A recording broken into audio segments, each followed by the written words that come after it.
Zee 24 तास एक पाऊल पुढे। खरंच हिमालय तुमचं की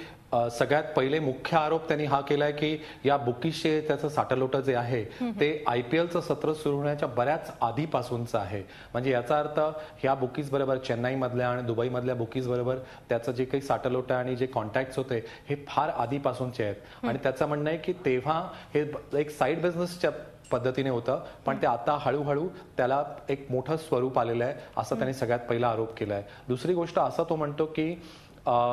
हे कारण पुढे करून की मला ड्रग्सची समस्या होती आणि माझ्याबरोबर माझ्या वडिलांचे संबंध चांगले नाही आहेत याचा फायदा घेऊन तो हळूहळू पूर्णपणे त्यांचा जो व्यवसाय आहे ते इंडिया सिमेंट्स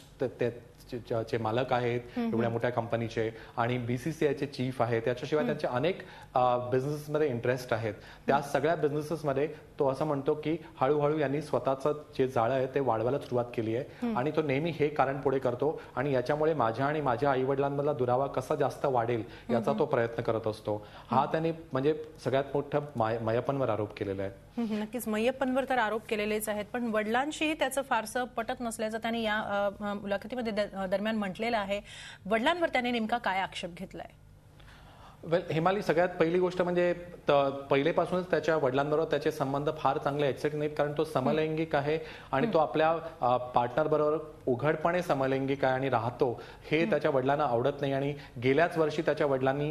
त्याचं असं म्हणणं आहे की गेल्या वर्षी त्याच्यावर जो हल्ला झाला जीवघेणा हल्ला झाला होता लोखंडी सळ्यांनी त्याच्यावर आणि त्याच्या पार्टनरवरती मुंबईमधला एक उच्चाभ्रू एस्कोबार मध्ये त्याचं असं म्हणणं आहे की तो जो हल्ला आहे तो त्याच्या वडिलांनी करवला होता आणि गेल्या वर्षी DNA हा खुलासा केला होता पण आता त्याचं असं म्हणणं आहे की माझ्या वडिलांकडे अमाप पैसा आहे आणि त्यांना हवं असेल तर ते जगातलं सगळ्यात मोठं विमान सुद्धा घेऊ शकतात पण असं असताना त्यांनी जाणीवपूर्वक असं छोटं विमान घेतलंय की जेणेकरून त्यांना जगात कुठेही जायचं असेल तर त्यांना रिफ्युलिंगसाठी एक स्टॉप घ्यायला लागतो आणि त्याच्यावरती तो असं म्हणतो की हा स्टॉप ते कुवैतला घेऊ शकतात शारजाला घेऊ शकतात असं कुठे घेऊ शकतात पण ते नेहमी दुबईलाच थांबतात आणि मग रिफ्युलिंगसाठी असलेला हा स्टॉप हा 4 तासांसाठीचा स्टॉप असतो आणि त्यावेळेला ते तिथे गोल्फ खेळायला कोणाबरोबर जातात मी खूप प्रयत्न केला त्याला खोदून विचारण्याचं की ते कोणाबरोबर गोल्फ खेळतात पण ते बोलायला तयार नव्हतं म्हणून त्याची वेळ आली नाही आणि वेळ आल्यावर मी बोलेन पण तो म्हणाला की ते तिकडे थांबतात आणि ते काही खास व्यक्तींबरोबर तिथे दुबईमध्ये आणि दुबई आणि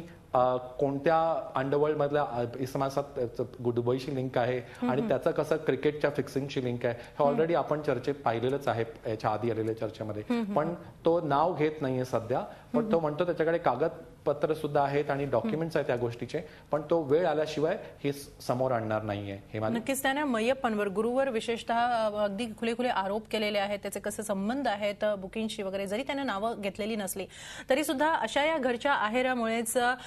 श्रीनिवासन किंवा गुरुनाथ मय्यप्पन यांच्यात अडचणी वाढू शकतात कारण आज 5 वाजेपर्यंत संध्याकाळी 5 वाजेपर्यंत गुरुनाथ मय्यप्पनला कसंही करून हजर राहण्याचे आदेश मुंबई पोलिसांकडून देण्यात आलेले आहेत। झी 24 तास एक पाऊल पुढे।